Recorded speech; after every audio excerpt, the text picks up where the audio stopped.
We are streaming live, and as you always know, it is your job because we're being garbled up. Some of this information that we're sharing today, people, well, did I say people? I meant companies, corporations don't want you to hear this. So you, my listening and viewing and following friend, you get to share this with everybody. Tag, text, call, let everybody know that we're going to be talking about something very special in our life when it comes to communication, self-care, and why do we sabotage?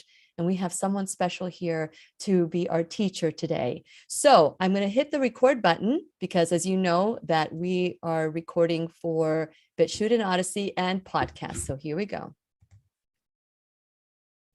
So today we're going to be talking about a lot of things that have to do with communication, how we think and how we view ourselves, and what we can do to change self-sabotage to self-care. So fasten your seatbelts, do everything that you need to do to get in the moment. And what makes us get in the moment? Let's dance. Here we go. It's time to dance. The Lillian McDermott Show. We love, we fear, bridges we burn, we make mistakes, then we live and learn. When life gets tough, and it seems like your best ain't good enough. If you're in need of hope, you know where I'll be right here, right here. And when you need a friend, you can count on me. I'll be right here, waiting for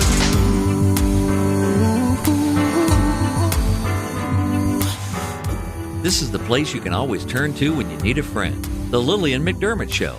To reach out to Lillian, visit her on the web at whenyouneedafriend.com. Now let's all learn together. Here's Lillian McDermott. Hello, my listening and viewing friend. It's so nice we can meet each other on the air on this beautiful, best day ever. And for those of you who are turning into the classroom for the first time, please know I've been waiting for you. This is a safe place where you can go to when you need a friend. It is my commitment to provide alternative ways to heal, and it is my mission to make awareness, responsibility, and truth part of our everyday life. And I hope you, my listening, as well as my viewing friend, will feel empowered to embrace a new truth and live the life of your dreams. Now, according to Sarah Peyton, who's here as our teacher today, she's an author, certified trainer of nonviolent communication, a neuroscience educator, and a Swiss Army knife. Let's just face it. She's a Swiss Army knife who talks about that most of us have painful experiences. And I got this from the back of her book, and I'm just going to read it because I couldn't have said it better. So she says, that many of us have painful experiences with others, or there may be things that happened to us that left us with difficult memories. And we end up making unconscious contracts. Oh my gosh, unconscious contracts with ourselves. For example, we will say, I will never put myself in that situation again, or I will never forgive that person, or those are some of its examples. And these contracts often result in just sabotage. It causes different behaviors. And so today we have not only the Sarah Peyton, and as I already gave you her credentials, she's here to share how we can become less sabotaging and more loving to self. And since it is our sole purpose in life to give and receive love and knowledge, I am so grateful that Sarah Peyton is here to do just that. Welcome, Sarah, to the classroom. Oh, I'm so happy to be here, Lily. Thank you. And thank you for dancing with me. I mean, that this, as you know, as someone who is in mindfulness, you know how music plays a key role in health and wellness, right? Yeah. And music brings us to life and opens up our play circuit, which we need to balance our whole immune system. The play circuit balances the immune system. That's right. Play is so important in my life right now. I'm telling you, I'm so busy that when I get to play, I am a little girl. I am just a little girl. So share a little bit about your background, because, we talked a little bit off the air about there are certain things that happen to us that really become our passion later on in life. If we address them, they become our passion, as opposed to the pain that holds us back. So share a little bit about your background and what led you to this work. Well, what led me to this work more than anything else was an adopted son that my husband and I took in, who was a street kid and had just a lot of trauma. And we loved him so much, and he loved us so much. But at the same time, we were all trying to figure out how to live with the after effects of trauma. And his trauma, for kids who end up on the street, trauma is it's just ceaseless. So he actually lived with us until he was 33, from 15 to 33, but we lost him to alcoholism because we were not able to figure out how the heck to get him the help that he needed. And during that period, I became so interested in trauma for the layperson. Like for all of us, because all of us have people we love who are suffering. We ourselves may have intrusive memories. And over that time period, I started to talk about this, and people were like, you have to teach, you have to write a book. So I started doing that stuff because I had people saying, you need to do it. And people loved the material. And even though I ended up not being able to save my son from alcoholism, we got to love him every minute. And be with him until he died. And so, it's a kind of like, how do we live with the really big things that happen to us and to everybody? How do we find a good way of living with the things that happen in this world? Yeah. And this neuroscience for me, because I'm a geek brain, the neuroscience of trauma is exquisitely interesting and so helpful for us to know. It relieves self-blame in huge ways to really know, oh my God, this is the human brain. Of course the human brain does this with trauma. And when I used to travel all over the world before the pandemic, people would come up to me after my talks and they would say, I make sense. That was my favorite comment to receive, was the I make sense comment. Yeah. It's I remember learning that about you, about your son. I did not know he had passed. I knew that that's how you got started. I didn't realize that he had passed, or that he had ascended.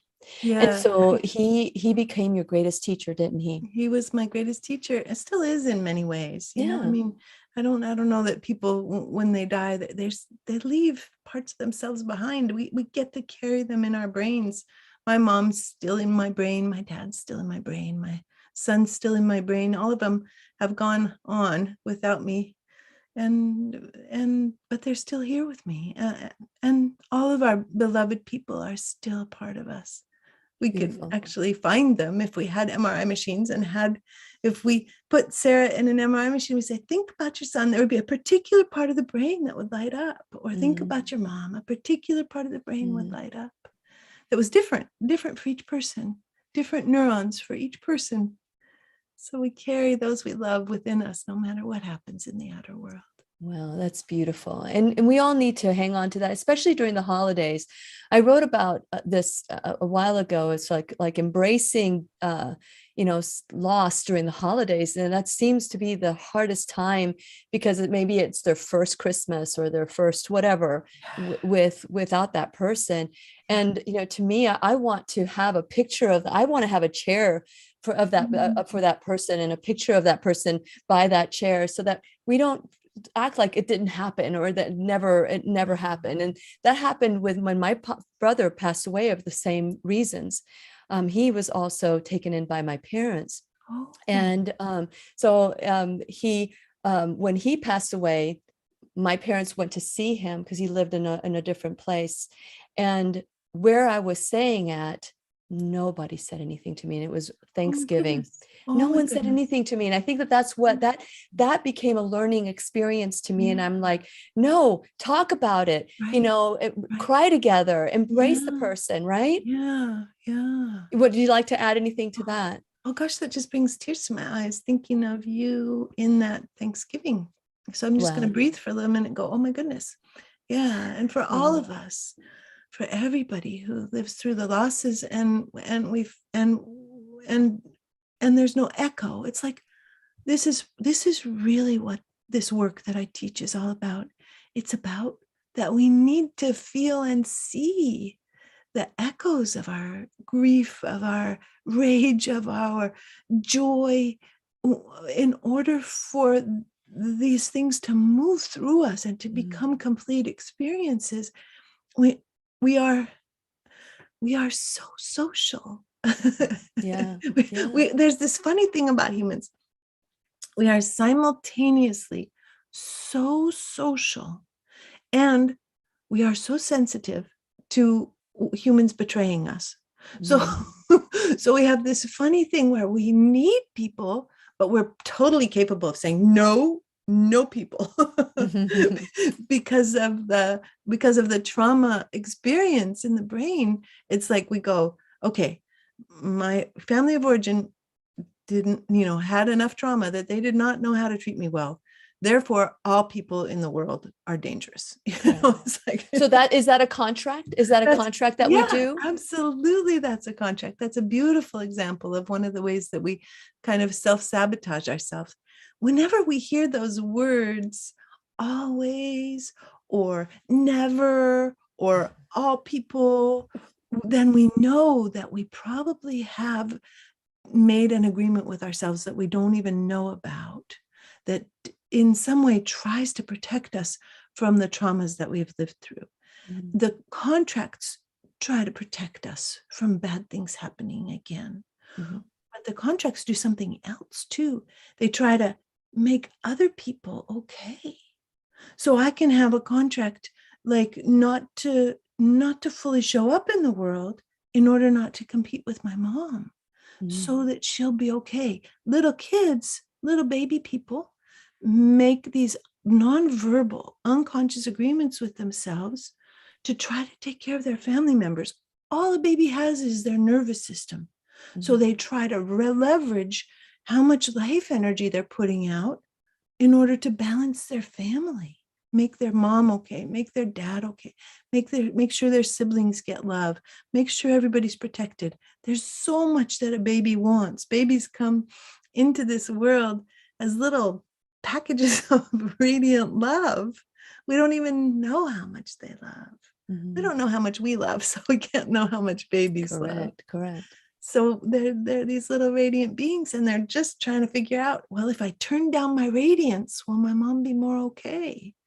If I turn up my radiance, will my dad be more okay? And sometimes even you have to do different things for different parents, and that gets very confusing for a human body. Yeah, well, it is, I never thought of a baby adapting themselves to shine for whatever the parent wanted, or but I could see as a grandmother, someone who we had squatters in our home for 5 days because that's what Jacob did. He's 5 years old, took over our whole house.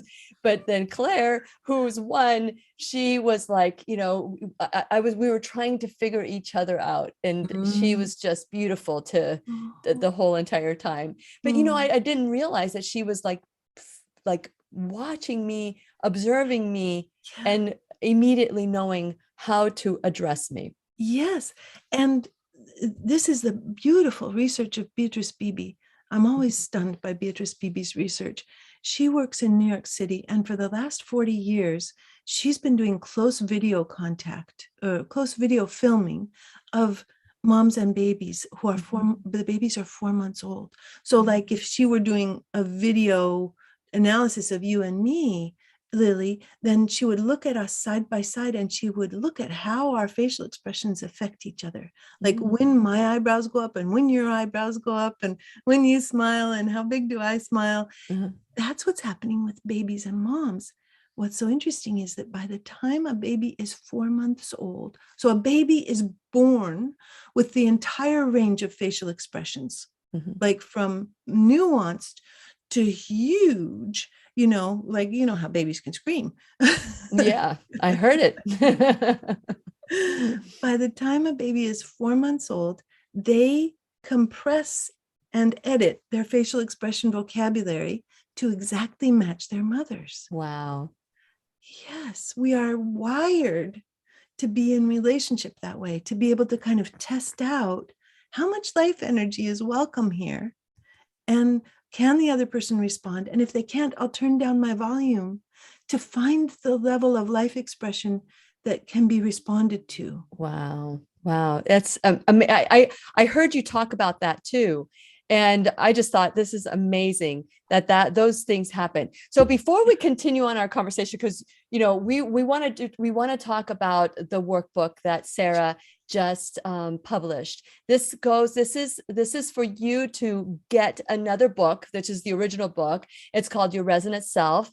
And so this is the workbook, and there is a group. If you wanted to do the workbook with Sarah, you could do that as well. And we'll talk about that later on. But 3 of you, if you text me at 407-373-5959 in the United States. So it has to be in the United States. But if you want the book and you're from out of the country, you can pay for the shipping and I'll send it to you too. So if you're aware of it, I just want to be aware that if it's United States, that's not going to be a problem. But if it's from outside of the United States, then it'll be an issue. And so you pay for that shipping. But this is what we want to talk about today. This is the taking of the self-sabotage, those contracts that we make that eventually sabotage us and that will eventually cause us to hold ourselves back from our life, keep us from the life that we truly want. Yes. So this is a workbook to help you get through those contracts and get you and more so that you can take your life back, basically, is what we talk about here in the classroom, is how to take your life back. That is just one other way. And so the 3 of you. So today, let's see, I'm going to wait until Friday. So on Friday, so text me 407-373-5959. You can email me at lily@whenyouneedafriend.com. On Friday, I will pick 3 of you and I'll contact you if you win. So your name will go into the winner's basket and 3 of you will be selected. And then I'll contact you if you're selected. So this book is called Your Resonant Self. One of the things that I found in this book, I'm already getting text. So that's good for you. You listen really well, Nancy. Very good. Okay. So I just looked down. There's more. Good job. You guys knew that there was going to be a gift today. Okay. So this book right here, one of the things that you talk about is nonviolent communication. So let's start with nonviolent communication. What is it and how can we adopt this within ourselves? So nonviolent communication was a way of thinking about how we talk to each other. That was developed by Marshall Rosenberg, who was a lovely man who traveled all over the world talking about nonviolent communication. And the essence, the most important element of nonviolent communication, there are a couple important elements, but the most important one is that the idea that everybody at every moment is trying to meet their needs. Sometimes they're trying in tragic ways that don't feel good to the people around them, but at every moment, people are trying to meet needs. Like they're not trying to be mean. They're not trying to take us down. They're not trying to make us crazy. They actually have needs of their own that they're really trying to figure out. And sometimes they don't have very good strategies to meet those needs. But as we begin to realize that, it relaxes us a bit. And when we realize that we also are trying to meet needs every moment, then a lot of the self-blame falls away and we start to say, oh, here I am in this moment. I'm so anxious, but what's really happening is that I just really love clarity. And I love communication and I love contribution. And I, Sarah, so want to be articulate and funny and inviting and warm so that other people can find this way of trying to, starting to do the work to make their brains a good place to live, which is, of course, my favorite thing in the world, when people get to make their brains good places to live. Okay, so some of those needs is observation, right? So, Feelings. these elements of nonviolent communication include getting really clear about the observation. So it's that there's a kind of a discipline to it. It's like we hear ourselves going, "That man is a pea-brained idiot." That's a contract. Okay, that's a judgment. That's a contract. That is not an observation. That man just drove his car into my lane without looking at me in his blind spot, and he nearly wiped me off the highway. There we go. There's an observation. There you go. Yeah, and then the feeling. Is our feeling like a feeling of condemnation and blame? Or is our feeling like what happens if we say, "And that was terrifying," instead of saying, "And you're a pea-brained idiot." And then we have our needs. Our need is, is uncontradictable. We need to stay alive. We need to have safety. And part of having safety is when people have respect for us and watch in their blind spot, turn around and look in their blind spot. And then we have a request. So if the man has actually hit us and we're pulled over to the side of the road, our request might be, "I want your insurance." Yeah. Our request might be, "I want you to start looking in your blind spot." Yeah. So those are the 4 elements of nonviolent communication, which tend to really radically de-escalate conflict in any situation. So calling somebody a pea-brained idiot does not de-escalate conflict. No, and it makes us feel, because you see, our body doesn't know and our brain doesn't know who we're angry with. It just assumes it's us. Yeah. So, even if we're emoting and we're saying that other person is the way they are, our body's taking all the hits. Yeah, it so is. Yeah, it's so intense. So we become an observer in the situation. Then we assess our feelings, and then we identify what it is that we need at that moment. Yeah. And then finally we make a request. Like, I would like for you to be on time, or would you please in the future, do this or do that, or, so that's the request that you're talking about. It doesn't have to be an accident where you're like asking for the driver's license, although that has happened. But I'm just saying, but it's just that nonviolent communication. How do you get into that mode? Because I know breath is important, but when we're in that panic mode, how do we call ourselves to that nonviolence? Yeah. Well, here I always really love Martin Luther King. And one of the beautiful things about Martin Luther King and his ideas about nonviolence were kind of like, what are we leaning into in terms of our value, our deepest values? Like, how do we want to be in the world? If we lean into that, it helps us to do all of the steps of nonviolent communication. If we go, okay, I hear myself wanting to call this guy a pea-brained idiot, and I know that doesn't help. I'm just going to take a moment. We actually can take a moment to breathe. As you said, Lily, we can actually say in a moment of conflict, I'm just going to breathe. And we've already done that on this show. When you mentioned your Thanksgiving and I felt those tears welling up, I was like, oh, I don't want to be crying. I'm just going to breathe a little minute here. Yeah. And that's another way that you've already seen this in action today with us, with me and Lily. Yeah. Well, that's beautiful. Thank you so much for that compassion that you felt what I was feeling at that moment. And, one of the things that Robert and I used to do, we haven't done this in a long time, is that we would write love letters to each other. And it could be about any topic. It could be about the weather today, or how it feels on Christmas morning, or how I felt at that moment. And then I can take it back and I'll use words like, it feels like Christmas morning when the kids are opening their gifts, and that way that you could connect. But when you're empathic, as you are, you don't require any of that. You can just draw on the feeling, right?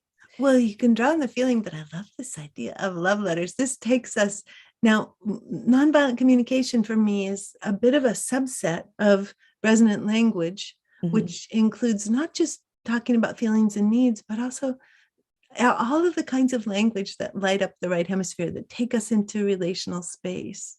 So and you're talking about these love letters, those are exquisite relational space.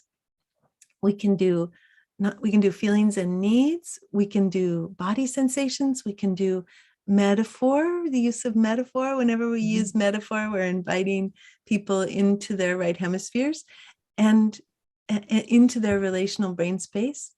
And when I even say that word, to invite into relational brain space, that's a metaphor, because I'm implying that there's a space that we can move into where in our brains, where there's more access to love and more access to care and more access to our deepest values. And of course, when we get upset, boom, the other parts of the brain that take us out of those relational brain spaces. So we it's like we're doing push-ups. We're building we're growing little neurons that allow us to tap in more and more and more to our deepest values. That's wonderful. And sometimes we have ourselves are conflicted and we don't even know how we're feeling.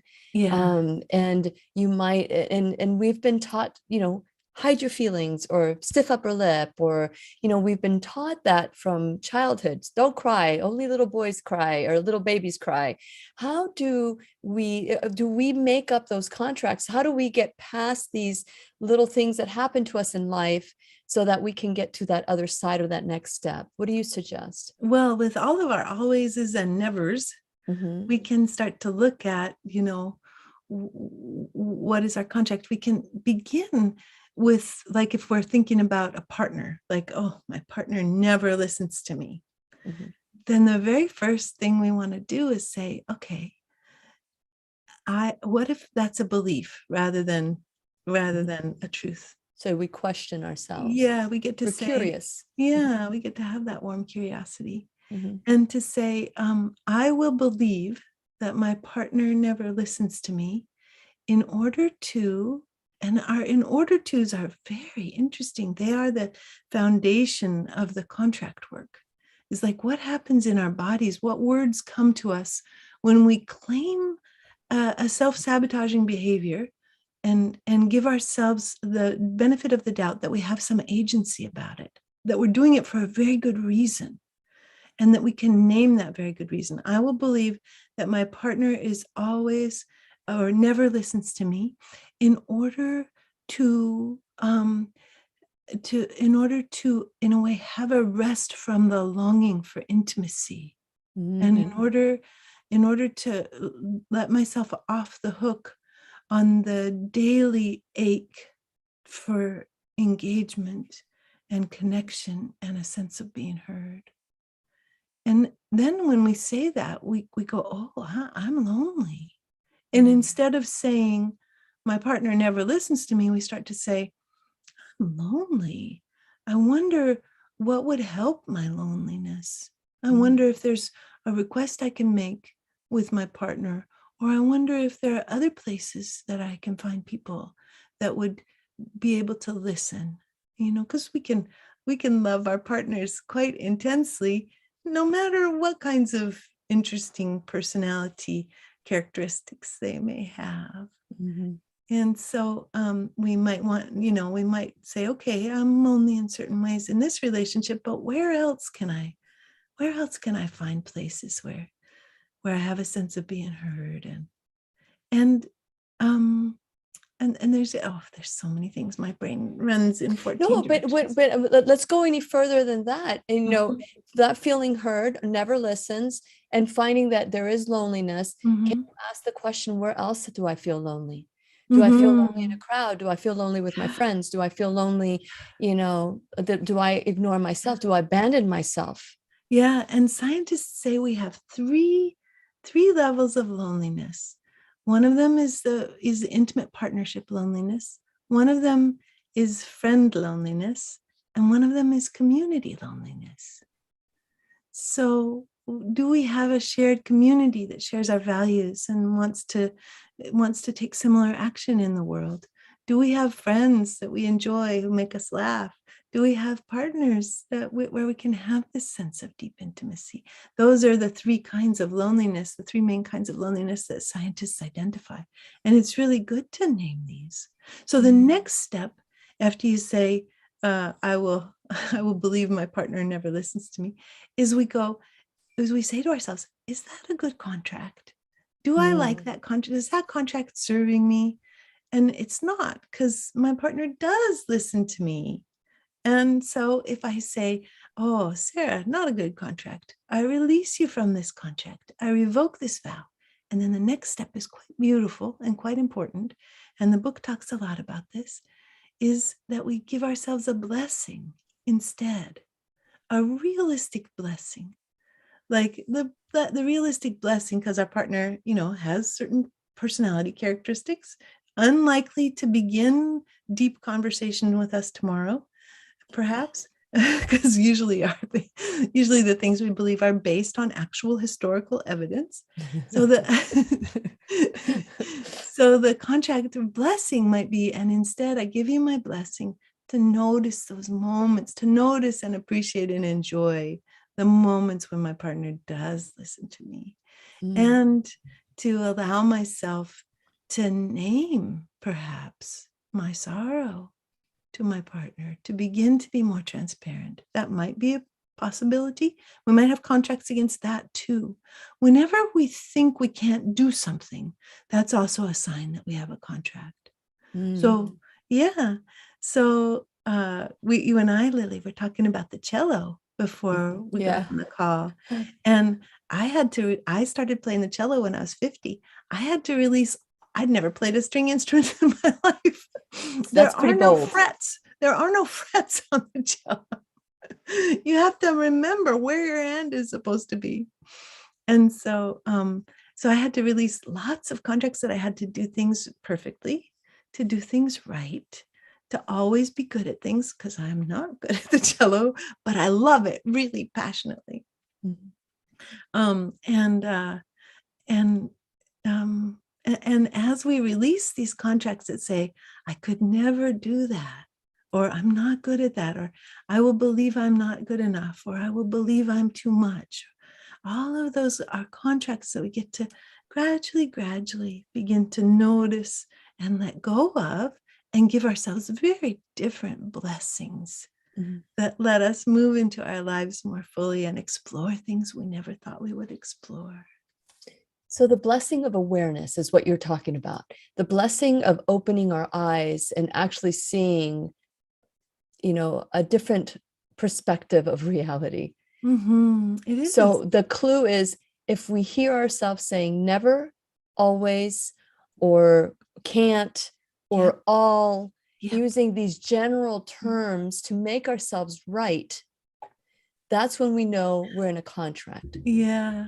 And then we can work backwards with the 3 questions, right? Yeah, exactly. Okay. So what we're talking about today with Sarah is her book, Your Resonant Self. Now, this is the workbook. The workbook, we're giving 3 away. You can text me at 407-373-5959 to get into the winner's basket. And then on Friday, which I can't remember what day Friday is, but it's Friday whenever I'll check it. I'll have Robert write the date that Friday is, but I'm not even thinking about the day. It's 17th. It's probably the 17th. Okay. So we'll pick out 3 people from the winner's basket, and I'll contact you. Now, if you're out of the country and you would like this book and you want to participate, I just ask that you pay for the shipping. But if you're in the United States, we'll pay for the shipping ourselves. But I just want you to know that this book is an incredible way for you to really help heal yourself. And so today we're talking about your resonant self. And if you go to it's the 17th. Thanks, Robert. When you go to whenyouneedafriend.com, that is where you get, make sure you subscribe, because when you subscribe, you'll get the blog. Once a week, you get the blog. And if you go to where Sarah Peyton's information is, you can click on that and it'll take you to her book, the original book. And then you can check that original book, read it, and perhaps maybe work with it while you're doing the workbook. So you could either go on to my page and just click on it. It'll take you to Amazon. It'll take you to wherever it is that you want to go to get this book. Or you can request it by being a part of joining the winner's basket. So just get your name in there. And then on Friday, the 17th of December, I will pick those names and let you know. But while you're at whenyouneedafriend.com, please, like I said, subscribe. So that way, you know who's in the classroom, and check out the website. There's so much there. We have the little shop now bag, and you can get these wonderful, hey, it's Christmas time. And we're going to be giving 100 lessons from the Exodus DVD, because Isla Hall has done it again. She is going to donate that in the classroom. So tomorrow we're going to talk about that some more. But we have so many different ways to grow and create the life you want, whether it's, and we're also going to be giving away tomorrow, we're going to be giving away Keep Me Safe organic stuff. So there's so many different ways that we can learn and grow how to bring health into our life with the choices that we make, the products that we choose. So go there and check it out. You can also check out Dr. Jennifer Grameth, who's going to be in the classroom on Thursday. We're just really excited about her. And we're going to talk about how to stay healthy in the holidays. So there's so many different ways that we can grow together. You can become an enrolled student in the classroom. So I ask if you can tithe, you can help in any way grow, whether it's your time, your talent, your treasure. It will help in any way possible that we can grow together. Now, today we're talking to Sarah Peyton. Again, the book is Your Resonant Self. And we're going to talk a little bit more about the book, and we're going to continue talking about this, but you can win this book as well. And if you have any questions, let's say you have a trauma that you feel that you don't want to put it in the comment section, you can text me at 407-373-5959. We'll have a little bit of a teacher's pet corner. So if you have any questions, I'll ask them then at that time. But there's so many different ways that you can to go to her website. You can go to sarahpeyton.com. She also has a work group that just started about a month ago. And this is about it's a 1-year study, right, Sarah? Yeah, that's right. Yeah. It's a while you take. This is not something that you say, oh, I read it in one day. No, this is something that you're going to take some time to do. It's like the 365 days. I think it was Rick Warren, he did this motivation, and it took me like 3 years to do it. So it's like I took my time. I really took my time. Yeah. But I want to thank you, Sarah, for the work you do. I'm sorry that it was brought to you by a desire and a need to help your son, but your son, that his purpose was to bring this desire in your life. Yeah. And when we change the way we look at things, the things we look at change. And although it is a sad way that it got you there, but it was the only way that it got you there, so that you can help so many others. So thank you so much for the work you do. Oh, thank you. Yeah. So we're talking today about Your Resonant Self. Why did you write the book? I mean, I know you had a lot of people tell you that you should write a book, but there's a lot of people in this world that do many things, and a lot of people that write books that goes nowhere. Mm-hmm. But you have this passion. And so why did you write the book? Well, I wrote the Your Resonant Self original book to give people a glimpse into a doable journey to self-compassion, because making our brains a good place to live changes everything. Mm-hmm. We are, without even knowing it, trying to manage our brains all the time. Mm-hmm. So if you're somebody, for example, who turns on the TV or the Netflix as soon as you get a moment, part of what you're doing is you're managing your brain. Mm-hmm. You're creating an alternate narrative that allows your brain to get involved in somebody else's life, and it gives you a rest from your own life. Mm-hmm. What would it be like if you didn't need or want a rest from your own life? If you were so enjoying your own life that you would only turn on Netflix when it was a very special occasion, what would that be like? Yes. If you're somebody who's playing video games, you're managing the traumatized default mode network. You're managing anxiety without even knowing it. The most effective way to manage our anxious voice in our brain is to play first-person shooter video games. Oh, yeah. That is so true, Sarah. No truer words have been spoken.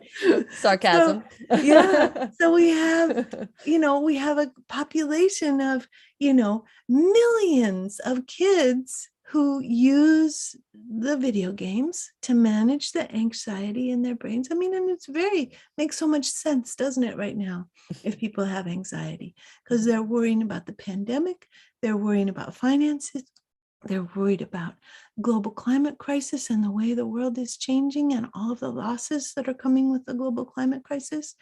And when they turn on their first-person shooter video game, poof, they can completely turn off the part of the brain that worries. Mm-hmm. And the part of the brain that attacks the self and says, you're not doing enough, you're not good enough, all of those things. Let's turn it off. Yeah. Yeah. We do this with music. We do it with books, reading. We do it with video games. We do it with movies and TV. We do it with eating. What we eat changes the way our brain works. Mm-hmm. So if we're eating, the three big ones, it's not going to be any surprise to anybody. We talk about sugar, salt, oil. Yeah, sugar, salt, and fat give the brain endogenous opioids so that the brain has a chance to have some feel good.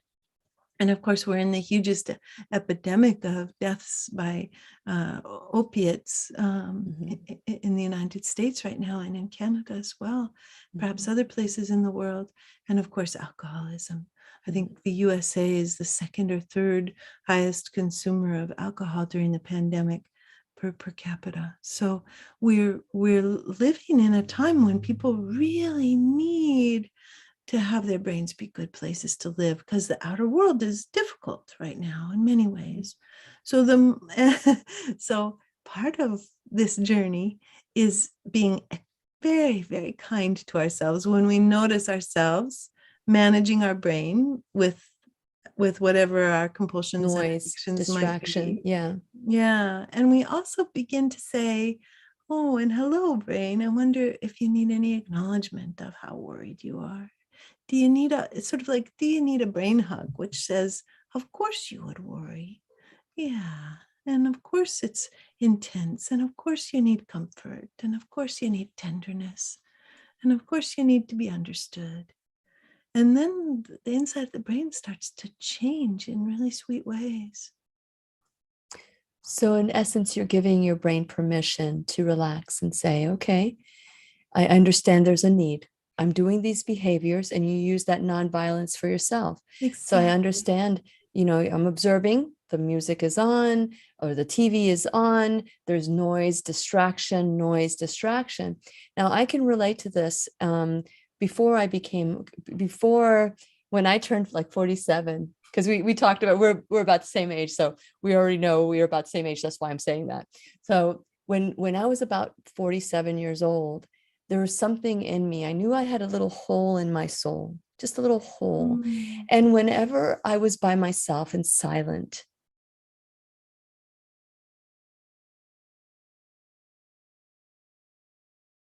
then I think when we're by ourselves and silent, what happens? And it was, it was like this gash, like whew, and so it was a change in my life. Like, who am I now? Who am I now? If my youngest son is now graduating from high school, he is going to be leaving the home. Who am I right now? And so that's kind of like what happened to me. And that led me to seek, who am I?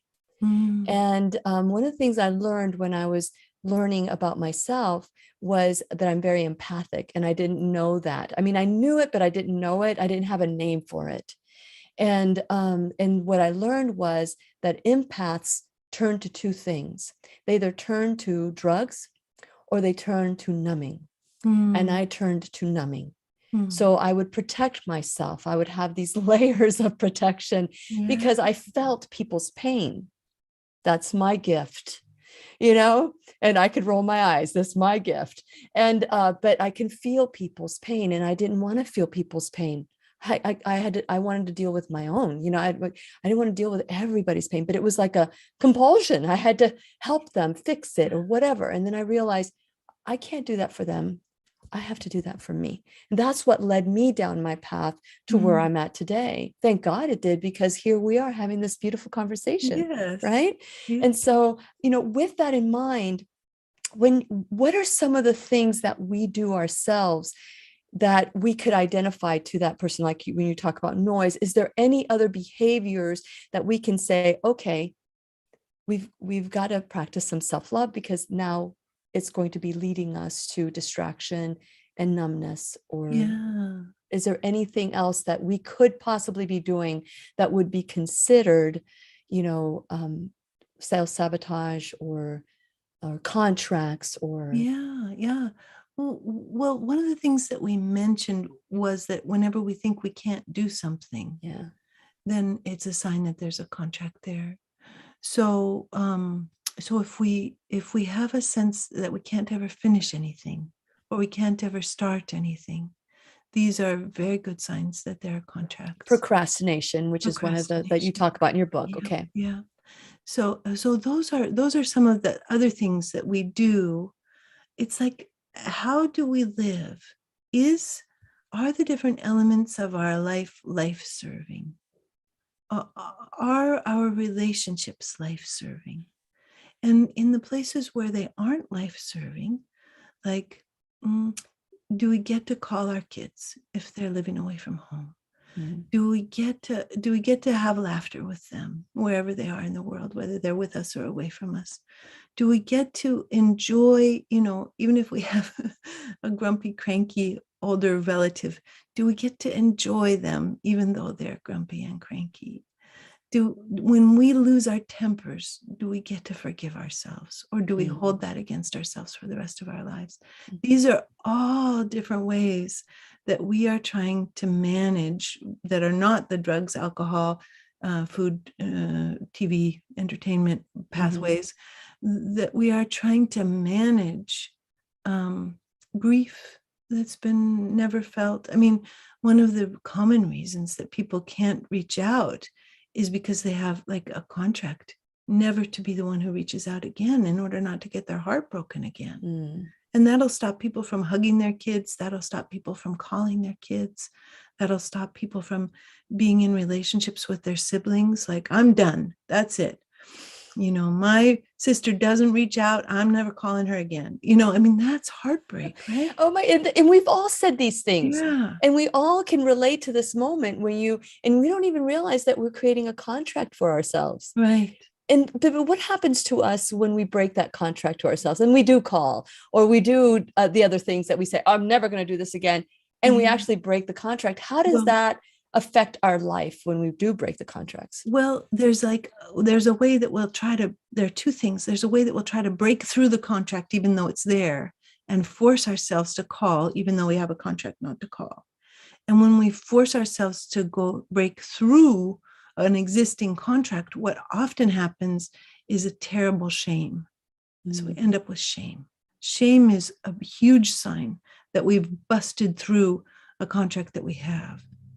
And so the very best way to go about it is, rather than busting through, is to actually release the contract and do the blessing. Yeah, have a sweet blessing for ourselves. Like, Sarah, I give you my blessing to try out calling your sister, and to be really kind to yourself as you notice her incapacity, that she really, truly hasn't called in the last 2 years, and to just let yourself be so kind of accompanying and warm with yourself, because that's really what makes the contracts, is our aloneness. And the more we accompany ourselves, the less we need the contracts. That's good. Now, I was sharing with you also that as I was looking at your book, I went to chapter 5 and I thought, okay, 5 I'm looking at what are the contracts? So we need to revoke these contracts. You're revoking the contracts. And I'm like, okay, the 5 contracts of anxiety. And so I'm like, I'm going through that. And you said, we left it out. That's why you guys need to get the book. She did this subliminally on purpose. She wants everybody to read this book, and you can go to my website and click on it and get the book. Okay, go ahead. What are the 5 contracts of anxiety? The hugest contracts of anxiety are a contract not to know how much grief or loneliness we have. And if we don't get to know how much we have, then the grief or anxiety, it just never moves. It just stays in the body. Can you repeat that again? I just want to absorb that. Yeah. If we never acknowledge to ourselves, oh, yes, I have alarmed aloneness. Yes, I have loneliness. Yes, I read this wonderful article. I see that we have 5 minutes left. I'll see. No, don't worry. No, because we'll go into the teacher's pet corner. Don't worry. Okay. Go ahead. Do you want to go ahead? I read this wonderful article, a research article that said that when you tell the absolute truth, then it reduces stress. And I was like, okay, but I can't tell people how lonely I am. And I formed a little group of people that I said, does anybody else want to try this out with me? To write your most deep truth about something. And we can't respond to each other with advice. All we can say is how our hearts were touched if we tell each other the truth. And I wrote in this group how lonely I was. And it was like just 3 sentences. It wasn't long, but it really busted through. It was an interesting busting through of contracts that I had. And I also did some releases as I was trying to write it, to be able to bless myself, to be able to say how lonely I was. And then it opened the door to a whole nother level of work while I was working with, this wonderful thing about babies. Remember when we talked about how much they love, I busted through to this place where I was like, oh my God, I was just completely in love with my mother. I loved her so much. And she had trauma and couldn't be in relationship really. So there's this lifelong aching loneliness for that communion with my mother person that really changed a deep sense of loneliness that I'd always lived with. So we need to be able to tell the truth somewhere so that we can start to feel the ice flows begin to break up that have had us trapped in long-term. So there's number 1, a contract never to name loneliness or know how lonely we are. 2, second contract of anxiety, not to know we're afraid, not to tell people we're afraid, not to let the fear move through, because that's the other big place of anxiety. 3, the next contract is that we'll take on other people's anxiety. So like you were talking about being an empath, Lily, if somebody else is anxious, then we're anxious, right? That's right. And the world is anxious right now. Yeah. And it sounds like you let go of a contract to carry everybody else's anxiety without even knowing that you were doing it. 4, a contract to be healthy when we're not healthy. That's another way that we stop ourselves from telling the truth. And then the 5th level of anxiety is how anxious it makes us to feel anxious. And to be able to let go of anxiety, like to be able to embrace our own anxiety and not shame ourselves for being anxious. So those are the 5 big. Thank you very much. This is okay. So for those of you who are watching, if you have any questions, you can text me your questions or you can write them in the comment section. And when we do the Teacher's Pet Corner, which we're going to take about 5-10 minutes to do that, we'll answer as many questions as you have. Again, if you want a free copy of your Resonant Self workbook, you're welcome to text me or email me and all your names will go into the winner's basket. On December 17th, I will pick 3 names because I get to keep 1 book. And you also have the opportunity, if you want to join this group, you can go to sarahpeyton.com. If you want to do this group, the workbook with Sarah, you're welcome to do that as well. And of course, get the actual book so that you can kind of set the stage. So when you start working in the workbook, you're able to release as much as you possibly can. 1 minute, if somebody were to walk in right now and say, what's the most important aspect of your book? What would you tell them? What we're talking about today? That when we're mean to ourselves, it's not truth, it's trauma. And when we heal the trauma, we stop being mean to ourselves. And how important it is to stop the self-sabotage, become aware, and with that nonverbal communication of self, and figure out what it is that you really do desire. I want to remind you all that in January 14th, 15th, 16th, we have the I Am the Solution workshop. And that's another place we break through some of these things. And I am going to use some of these tools, Sarah, and I'm going to take you with me. And as we heal some of these things that we just don't want to deal with, but they're with us like we're dragging it like a sack of 100-pound potatoes. And that's more painful than actually just dealing with it and feeling it and releasing it and blessing it. Yeah. So thank you, Sarah, for the work that you've done. And for those of you, again, please text me, email me, and you can get a copy of your workbook. But you do want to get the book as well. And you can get that by going to whenyouneedafriend.com, click on Sarah's, all the little tags that I have in my blog, and you will find your way to do this. And so, Sarah, thank you so much for everything that you're doing. I'm so glad that we had this conversation today. It's time to dig and be curious instead of critical as to what our needs are as well. So thank you so much. And please remember, we'll be right here waiting for you worldwide at whenyouneedafriend.com. We're going to do the Teacher's Pet Corner, so send your questions as with a Q on it. This is Lillian McDermott and Sarah Peyton wishing you love, peace, joy, and unexpected abundance. Make it the best day ever. There you go. The opinions and advice expressed on the Lillian McDermott radio show are intended for the individual callers and guests on the program and are presented to our wider audience solely for general educational purposes. Please act responsibly and consult personally with your own medical, psychological, or nutritional expert before taking any steps to improve your life. Okay.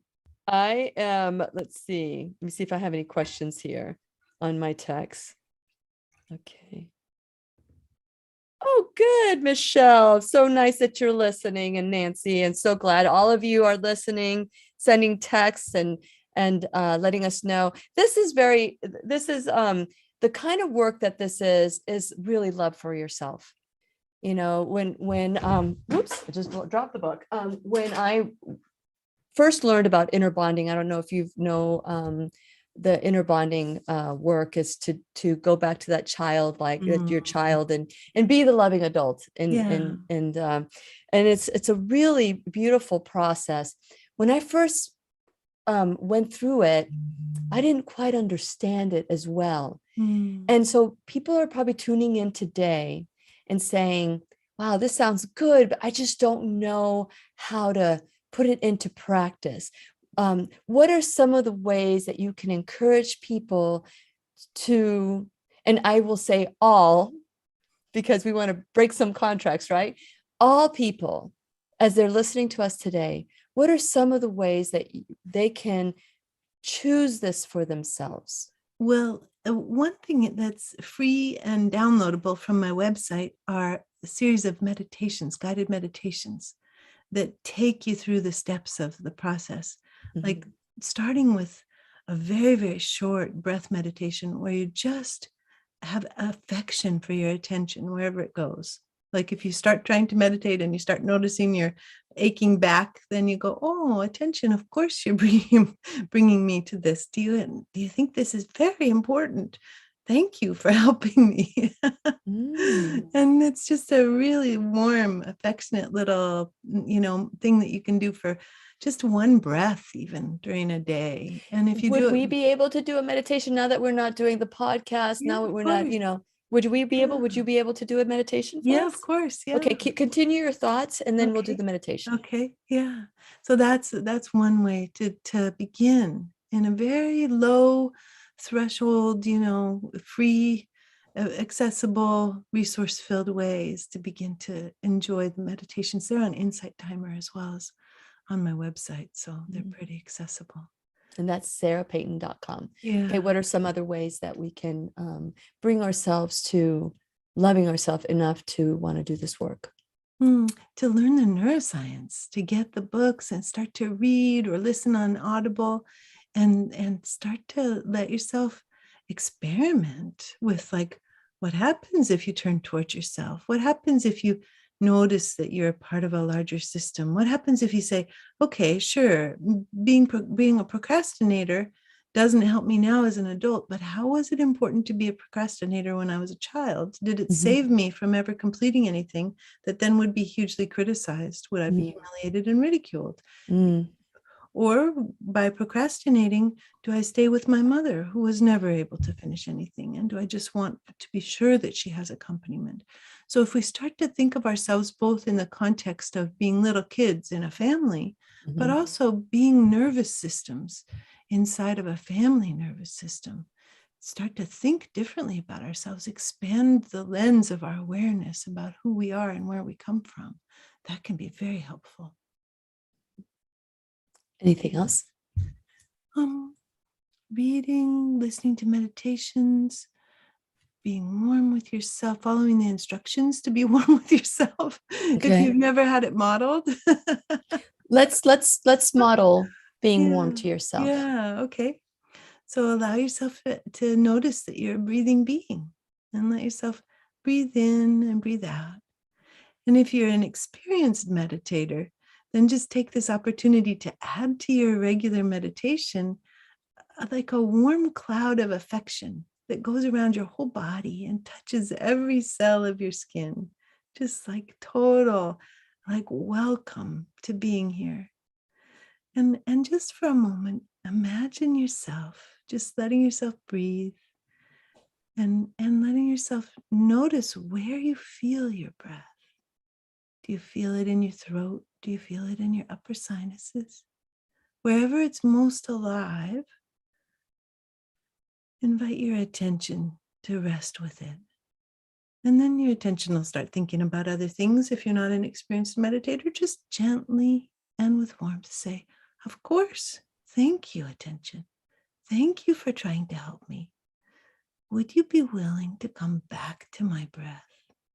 And then seeing if it's willing.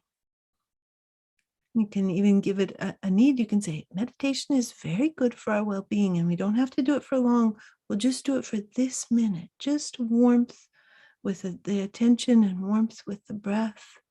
Gratitude to the cells of your body for doing what they do, for keeping on going, acknowledging if there's any ambivalence about keeping on going, but just being so warm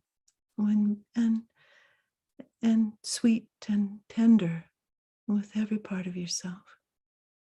And then coming back to your breath, then letting go, coming back to present time with me and Lily. Just taking that long starts to change the brain.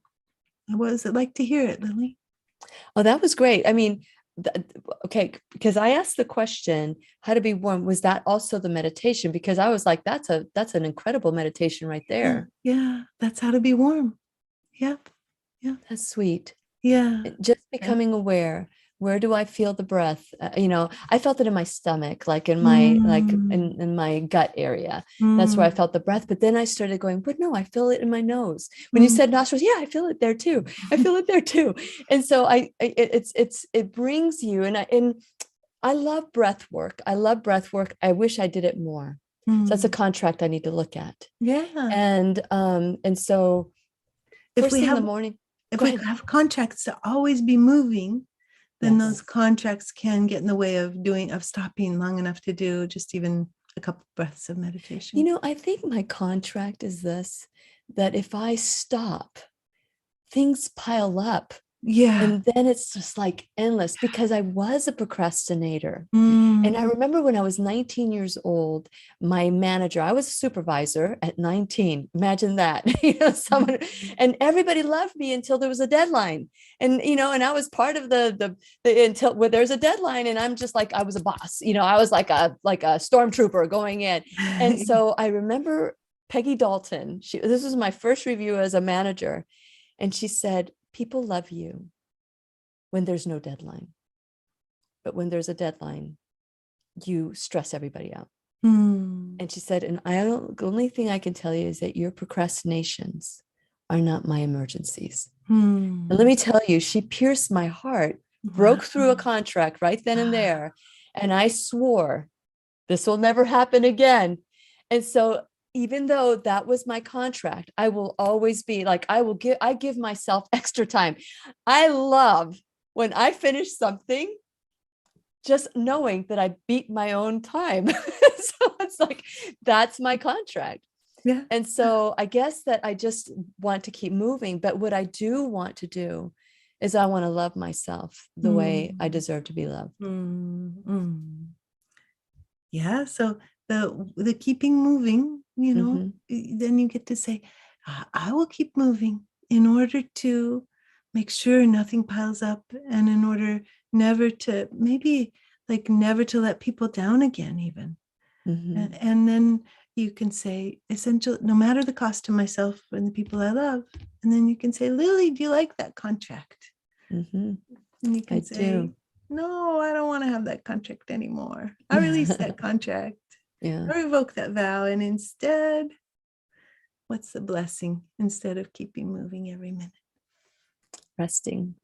Being okay with just resting. But then that's when I go, okay, I can rest now because I've got it done. And I'll even dance. I mean, I'm like, I have this with Brooke. She's my right hand, and then Robert's my left hand. And this is the team for the Lillian McDermott radio show Classroom.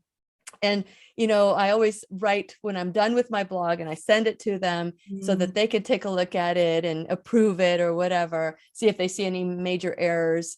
And so when it's done and it's complete, I always say, okay, I get to do a Irish Rican jig because I'm Spanish and my husband is Irish, or has that Irish. So I always say I'm going to do an Irish Rican jig, and Brooke always says, I just have this vision of you doing this little dance that really doesn't exist, but in my mind it does. And so those are the things, that's how I entertain myself, really, honestly. But the reality is, I deserve to rest. I deserve to rest. And so I'm going to bless myself with rest. I've got 2 weeks that's coming up that I'm going to rest. But then I think about, okay, I've got so much things to do. Let me do it before I get to rest. So that's where I'm driven and motivated, because I don't want to be a procrastinator, because I made that contract. Yeah. Yeah. It makes sense. Do I need to get locked up? No, it makes so much sense, doesn't it? It does make sense. It does make sense. And I think that the more we allow ourselves to make sense, I think the more we can love ourselves, right? Yeah. Very good. Okay. Any questions out there? Because I don't, Barbara, what is VOY, FYI? What is VOY? Does anybody know what VOY is? Because it's been written several times, and maybe I missed something, because sometimes I do not get what you guys are seeing. I don't see it. So what is VOY, FYI? I know for your information, I understand that, but VOY, do you know what that means? Anyone? No? Go ahead and write it down, because I'd love to know what that means. Okay, so I think you've been very, very thorough today. Thank you so much for sharing. Once again, it's called your Resonant Self Workbook. If you don't want to do this alone, Sarah has started a group, and they're working together through the chapters. It's a 1-year commitment, or I like to say a 1 day at a time for 365 days. Yes. Commitment, because I don't like making those long-term commitments, but I can do 1 day. I can do one day. And so 3 of you are going to get a free copy of this book. But for the rest of you, this would be a great gift for somebody, a great read for yourself and for all of us, to give ourselves this gift for during these holy days in our lives. So I want to thank you, Sarah, for everything that you do to help people become aware of why they do the things they do and to turn that self-sabotage into self-care. So thank you so much. Oh, Lily, thanks for being with me. It was very sweet. Wait a minute. Now there's a question. Okay, let me see. Now there's a question right before I say I'm going to go. But you know what? Let's do it. Do you have time, Sarah? Because I know you. Sure. Okay. Let me see the question. Advice for someone who constantly stresses and unable to sleep at night. Thank you, Laura, for that question. Yeah. So the advice would be, first of all, I just want to say, oh, it's so hard. It's so hard when we lie down and instead of our brain turning off, it turns on. And I have been there, and it is a mark of the amount of trauma and stress that is present in our lives. And so I just want to bow, first of all, to the amount of trauma and stress that's keeping you awake, how much worry you might have for people you love or for finances or for health, or for the planet. And then secondly, starting to work with the meditations at night, getting them on your cell phone and then playing them in your earphones, or just starting to memorize just a few sentences of one and bringing it with you just to say, and what happens if I'm just really warm with my anxiety? If I put my arms around my anxious self and I say, of course, honey, of course. Yeah, that's the starting point. I think that's great. You know, for me, I used to, that my mind, when I would lay down at night, would just all the things I need to do, all the things that had to be, that had to happen. So I started writing everything down before I went to bed. Just dump it all out, write it all down. And then when you go to bed, start focusing on the breath work. Do like Sarah was talking about, just breathe in and feel. But for me, it was, breathing in Jesus. For me, it was breathing in Jesus and releasing the stress and just going through and feeling that breath go in and following it from the moment it goes into your nostrils all the way until it goes back out of your nostrils or your mouth or whatever. But now I have this little routine, and right when I'm brushing my teeth, my body goes, okay, it's time to rest. It's time to calm down. And so now I'm able to fall asleep relatively quickly. But if I know that I have a lot to do and it's still going in my mind, I go back and I write things down. And I've told my husband this before. I'm like, I am the most, when I have deadlines and when I have things that I need to do, that's when I'm the most organized, because I want to make sure I don't stress over what it is I need to do. So I dump it and I have reminders on my page so that the next day I can pick them up again. And I can finish it up. Beautiful. That's what I do. I know what you do. And you guys need to get your Resonant Self workbook and the actual book as well, because it does have some meditations, right? Yeah, they Sarah? both have meditations, and you can try out the meditations even before you get the books. You can try the meditations out for free. Yeah, that's right. Go to sarahpeyton.com. Okay, so did anybody say what VOY means? So Rachel, you said VOY. Barbara said VOY. I hope that's a good thing. I don't know. I hope it's good too. I'll let you know, Sarah. I'll let you know what that means, because right. I'm curious. Okay, everybody, thank you so much for watching today. Lily. And thank you, Sarah, for your kind, gentle work that you do to spread love in the world. Oh, thank you, Lily. You too. Okay.